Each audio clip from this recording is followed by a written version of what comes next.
The United States Patent and Trademark Office is one of the few federal agencies that actually is designated to exist in the Constitution.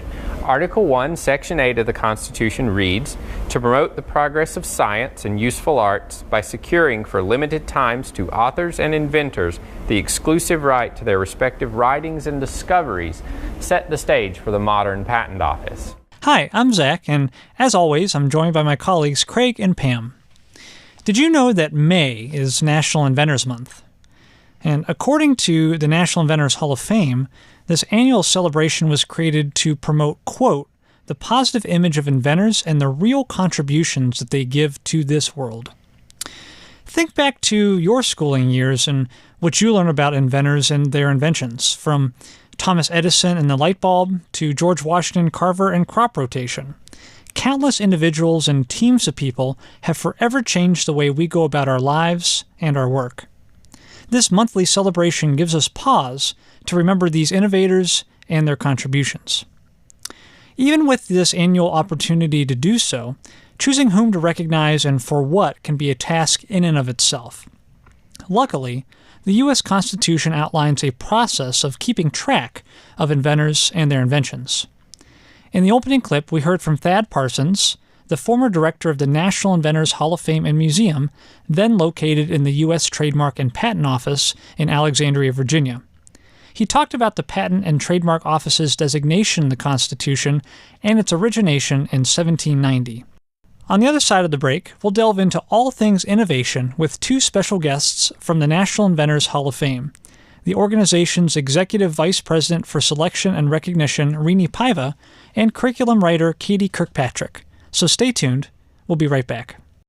As we celebrate National Inventors Month and those figures throughout history who have pushed boundaries and created innovative solutions to help improve the world, for everyone who we study and learn about, there are many who go unrecognized for their achievements.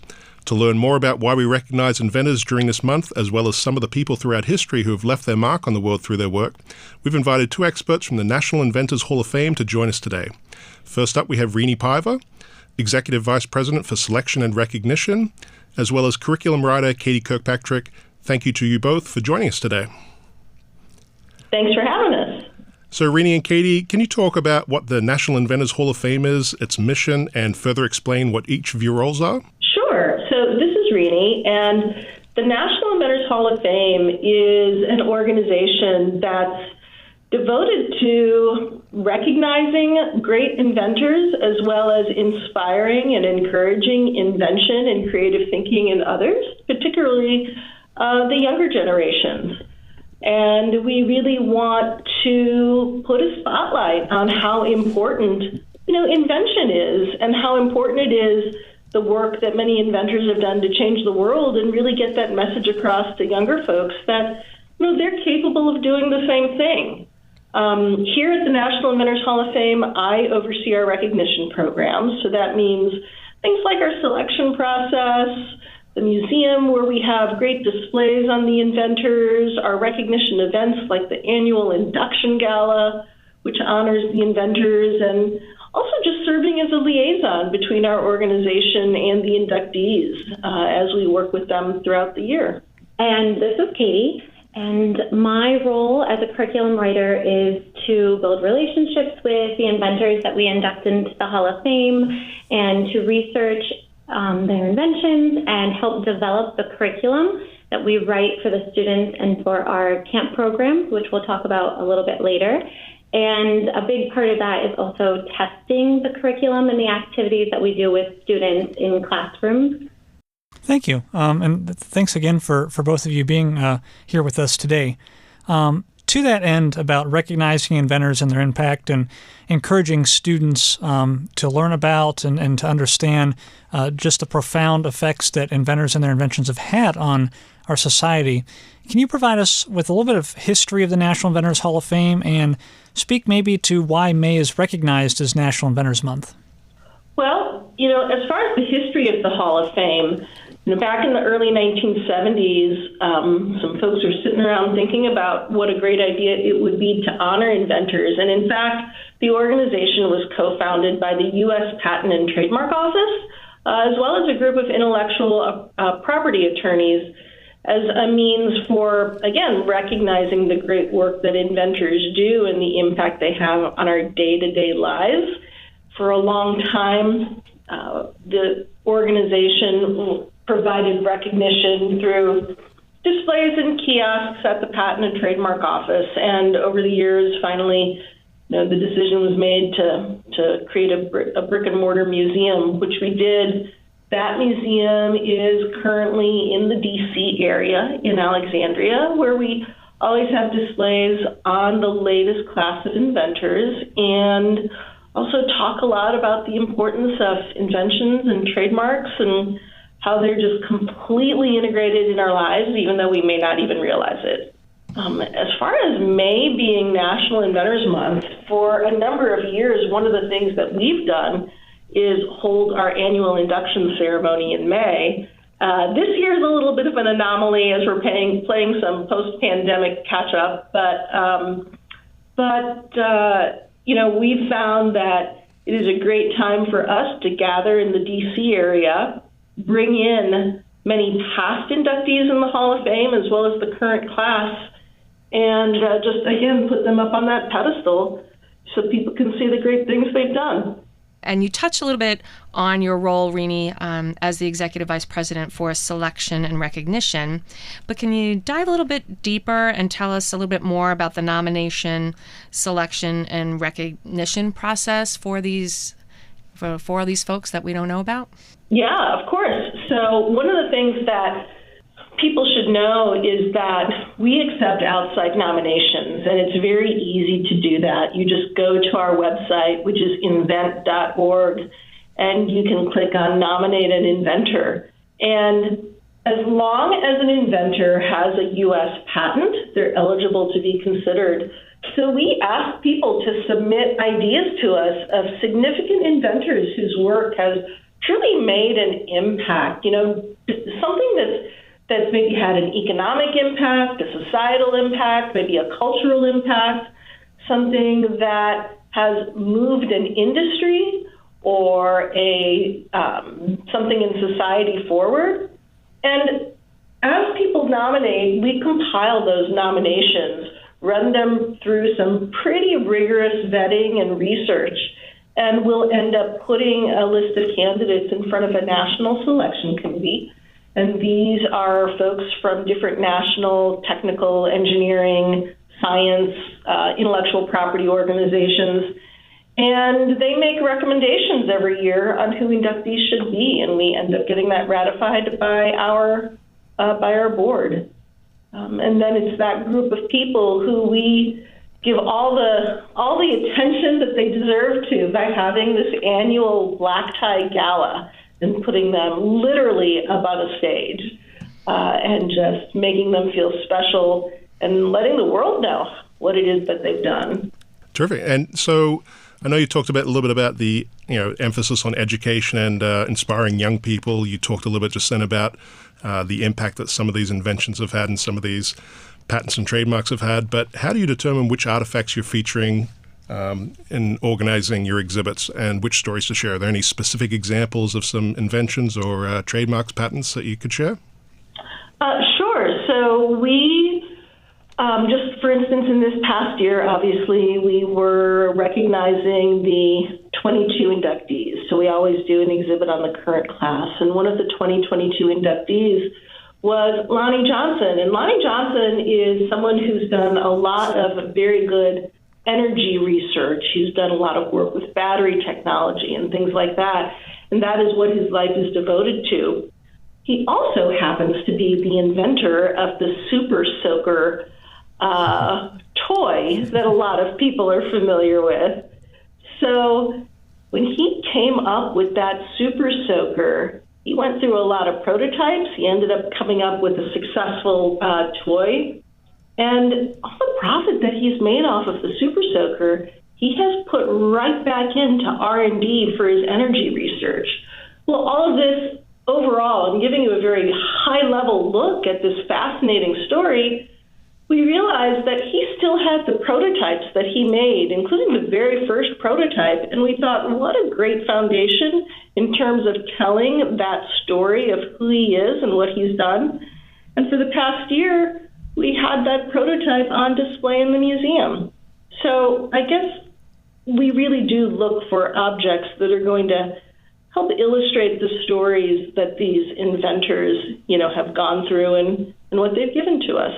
That's fascinating. And is that at the exhibit in Alexandria you're talking about, or is that in Ohio? So that is in Alexandria, and we are in the process, actually, of turning our exhibits over for the 2023 inductee class. So look for a whole new slew of objects and artifacts. One of the 2023 class members, or two of them actually, are two brothers named Cyril and Louis Keller, who actually invented the very first skid steer loader. So a lot of people know it by the Bobcat name, the Bobcat skid steer loader. And we are fortunate enough to be able to have that first prototype on display. And so, again, it's all part of the storytelling that really makes inventors, I think, and the work they do resonate with people. So when thinking about that, I'll just jump around for a second because we're intrigued, and we dug up some old C-SPAN programming of when we had been there. So it's been fun for us to go look through that archival video. But in your opinion, and considering the class of this year, is there anyone that you're going to be inducting that has inspired you the most? Ooh. That's a tough one. Yeah, Katie, I know. Yeah, we get asked that question when we host our documentary competition. It's really hard, but just hearing your passion, the way you're talking about the Super Soaker and how that has just continues to be a source of inspiration and helping us all and benefiting from it. Just wasn't sure if there was anything you wanted to speak about. Well, I mean, I think that I hate to pick someone out from the current class, and we hate to pick people out in general because, well, of course, we hate to single people out. But thinking about even like the past, I think that, again, we're looking in terms of inspiring people whose work has really reached a large portion of the population, people whose stories have really make a difference for young people. And let me give you a couple examples. Well, certainly I think Lonnie Johnson, who I just mentioned, is a perfect example of that.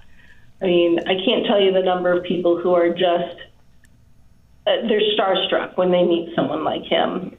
I think of someone like Eric Fossum, who is the inventor of the image sensor that's found in your cell phone camera or used in a lot of your automotive safety systems, your backup camera and other safety sensors. That is the thing that's most impressive to us, is the swath of influence.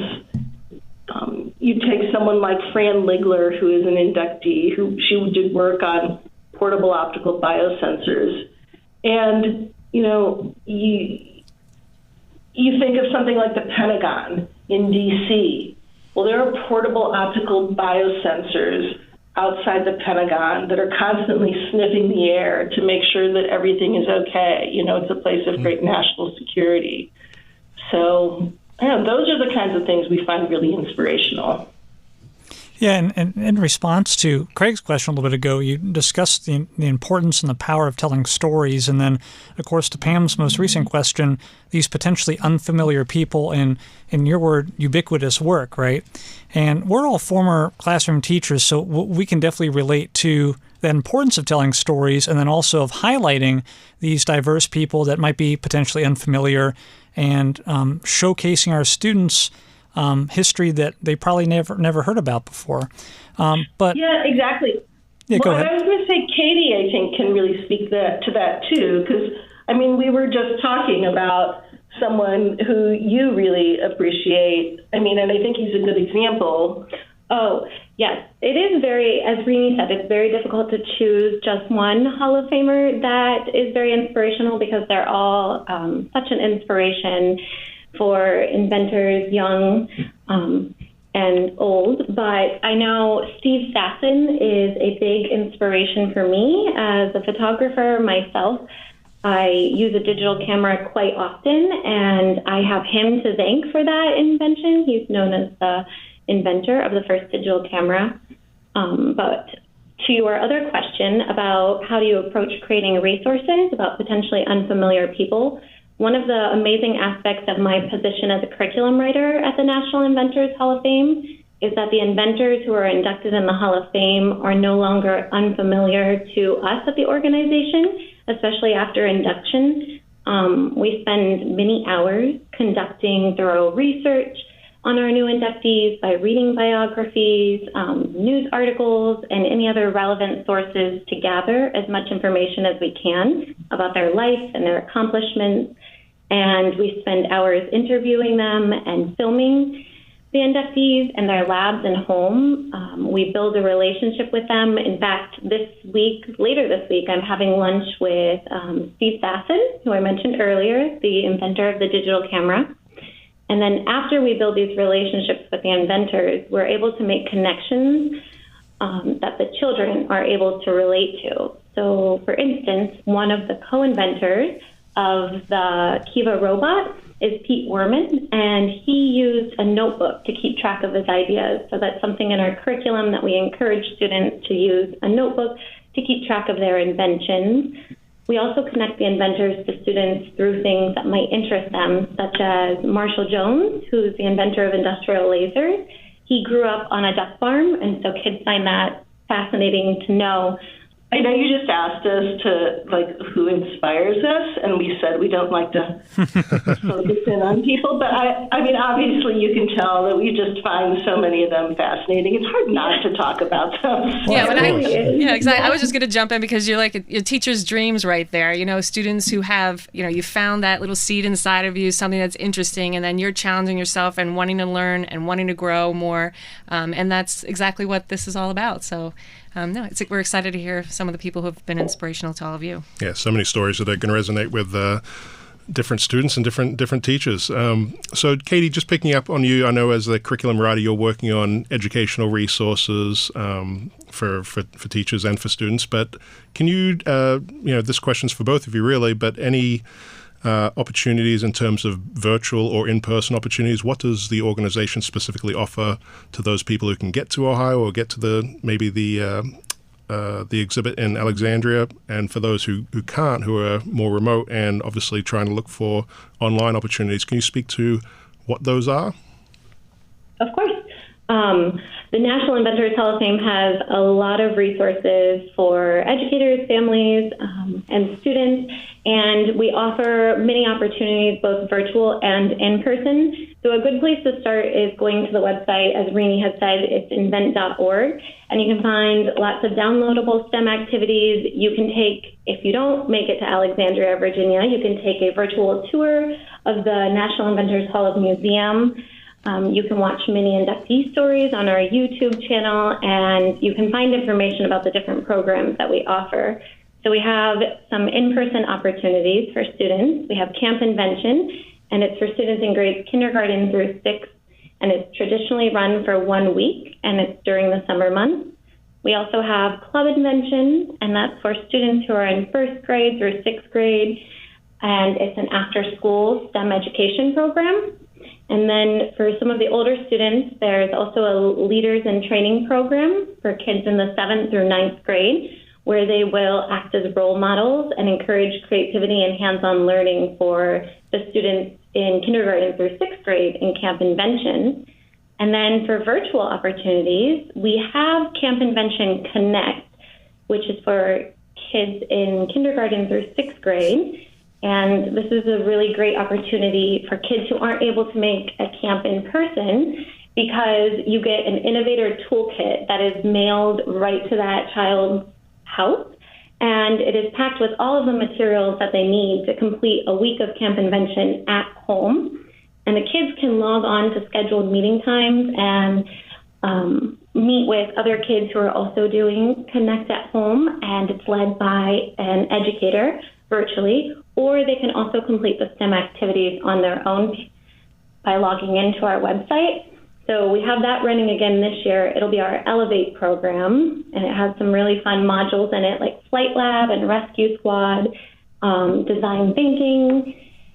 And then school districts are able to partner with us to run something called Invention Project, and it has a variety of modules that the schools can choose from, and those can be completed virtually or in person in the classroom. and all of our modules and camps align with state standards, and the kids love them. But I don't want to get ahead. I mean, we might be biased, but no, you know what, too? I think that it's funny. I know Katie and I both want to talk. Yeah. We'll take inductees out to camp invention programs to see what's going on and to be like real life inspiration and real life role models for some of the kids.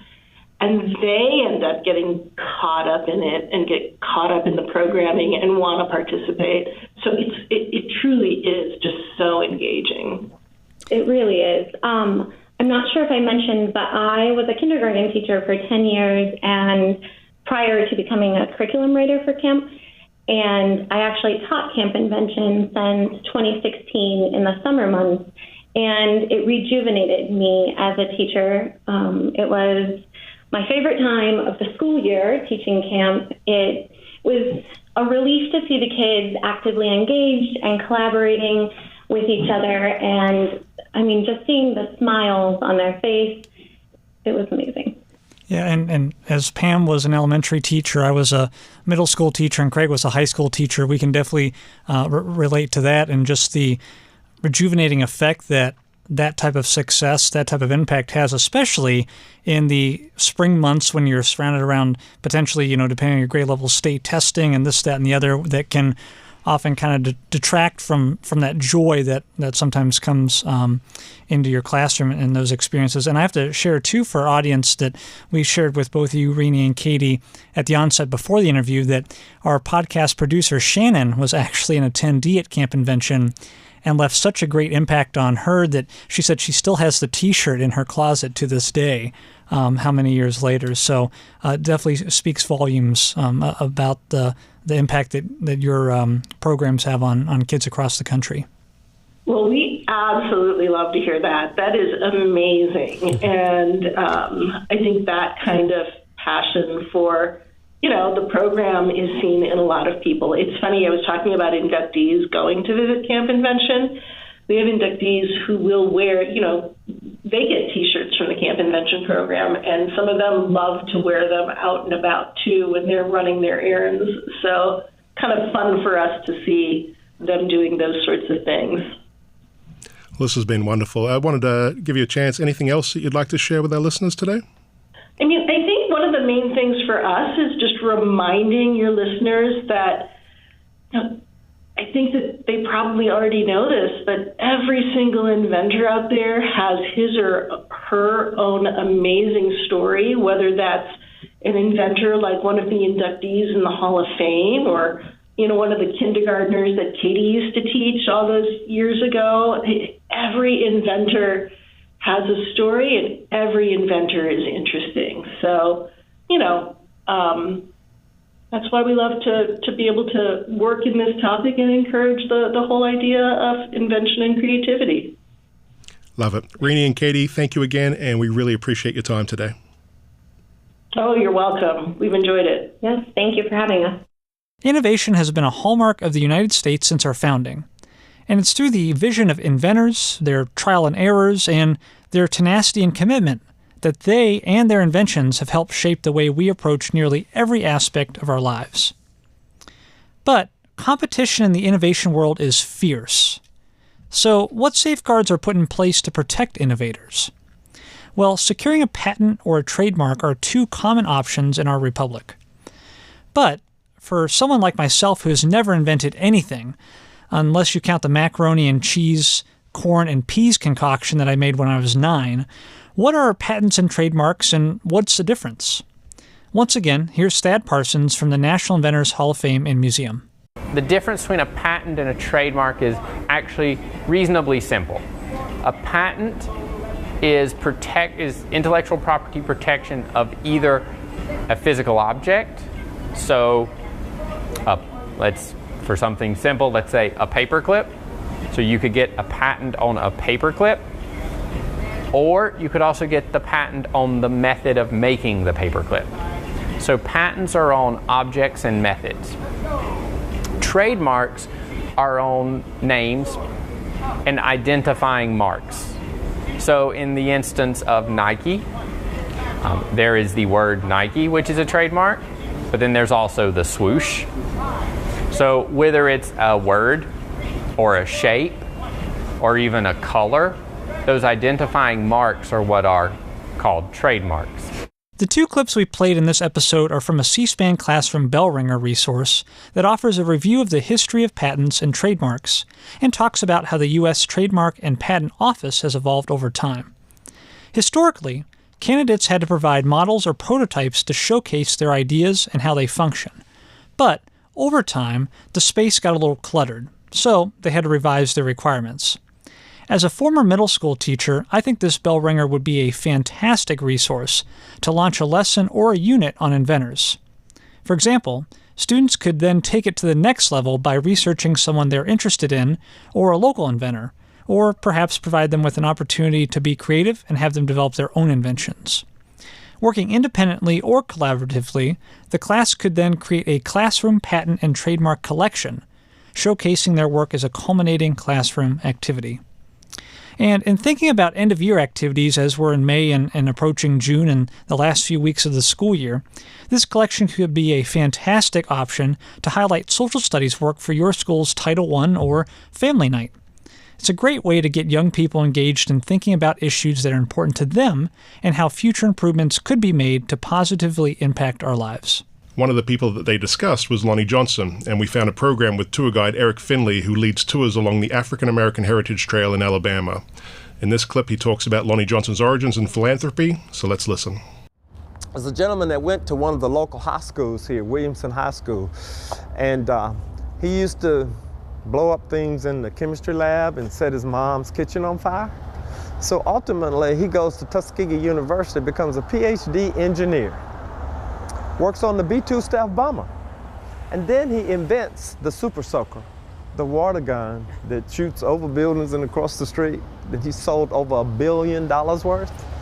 And recently he returned to Mobile about 8 months ago, presented a check to the Mobile County Public School System for $7.5 million to start a robotics school. Interesting enough, the same high school that he attended finished third in the overall presentations of robotics at the state contest a couple of years ago. So he's giving back all the time. His labs are in Atlanta, Georgia. At the beginning of the clip, Eric Finley touched briefly on Lonnie's fascination with science as a youth and some of his misadventures that he worked through before eventually going on to receive a PhD in engineering. He went on to become an accomplished engineer who worked at Oak Ridge National Laboratory in Tennessee. He joined the U.S. Air Force, he worked at NASA, and according to his biography on the National Inventors Hall of Fame website, and quote, in 1989, Johnson formed his own engineering firm and licensed his most famous invention, the Super Soaker water blaster, and he licensed that to Laramie Corp. By 1991, just 2 years later, the Super Soaker had generated over $200 million in sales and became the #1 selling toy in America, end quote. Well, these days he's working on energy projects which could revolutionize the battery industry and related products throughout the global energy market, and he currently holds over 100 patents with more on the horizon. So circling back to our discussion with Renee and Katie, we can certainly understand why Lonnie Johnson is a continuing source of inspiration for people of all ages. Throughout his life, he's followed his interests, he's developed skills, challenged himself to learn and grow, and he looks at things through a different lens to create new inventions. And as was mentioned in the video, he's given back generously over the years to the community where he grew up to provide opportunities for young people like himself. It was a challenge for us to determine who to highlight in this episode because there are just so many important innovators, known and unknown to us, who have impacted all aspects of our lives. We explored our digital resources and archive and conducted research online. And as we discussed this topic and key historical figures, and how we have access to information as well as people all over the world, we thought we had to include Sir Tim Berners-Lee, inventor of the World Wide Web in 1989. We covered a program in which he was interviewed about this idea, so we're going to play a portion of a clip from that program that features him talking about his vision for this project. Part of the goal for the web was, that's the creative process within a person, is when your brain just decides by itself subconsciously to find a way to put together all the pieces. Imagine you have a big problem, like how to solve climate change or discover cancer, and the pieces of the problem are in different people's brains. but they're connected on the internet. So can the web be a place? So a goal for the web, it should be a collaborative place where wherever I have an idea, I can very easily put it into the web. And as I wander around the space looking at other people's ideas, I can pick them up and I can connect them together. So the necessity to be able to link anything to anything, to say, ooh, you're thinking that? Well, I've been thinking this. And so the way people work now with GitHub and Gitter to a certain extent is maybe an attempt to do that. I wanted to do that for the software teams that I was working with, to have the space where we would do the creativity thing, but we would do it between multiple minds. That's still my goal for the web.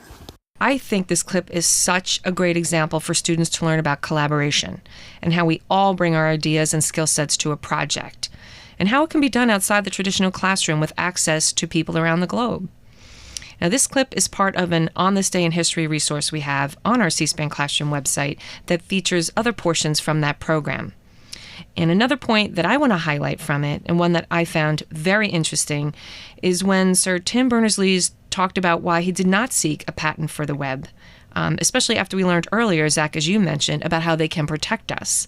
So he indicated that he could have made a fortune if he did seek a patent or receive royalties, but he felt that others would have developed competing webs, which would have impacted the vast space he envisioned for sharing of information and connecting with other individuals and having access to all of that. It did make me wonder what would have happened if he did seek a patent, but personally, it made me value his contribution even more to all of us in the world. As we wind down this edition of the C-SPAN in the Classroom podcast, I'm struck by the innovation that was necessary just to produce today's episode. Computers and software, of course, but microphones, cell phones, speakers, electricity, and as Pam just mentioned, the internet, and all the other preceding steps that got us to where we are today. And as you frame your classroom's discussions about inventors and their inventions, consider how you might best tell the stories that are not as well publicized or told. We thank Rini Paiva, Katie Kirkpatrick, and the entire National Inventors Hall of Fame for their time today and for reminding of us of this point. As mathematician and inventor Alan Turing said, quote, "Sometimes it is the people no one can imagine anything of who do the things no one can imagine." As always, you'll find all of the resources that we highlighted in this episode, as well as many more, linking to the National Inventors Hall of Fame YouTube page with specific examples of other inventors, if you'd like to take a look at those. And you'll find those on our featured resources page at cspan.org/classroom. If you would ever like to connect with our team to learn more about what we have to offer to teachers and students, please email us anytime at educate@cspan.org. And that's it for this week. Please remember to like and follow our podcast wherever you listen so you don't miss our next episode. And until then, thank you for joining us.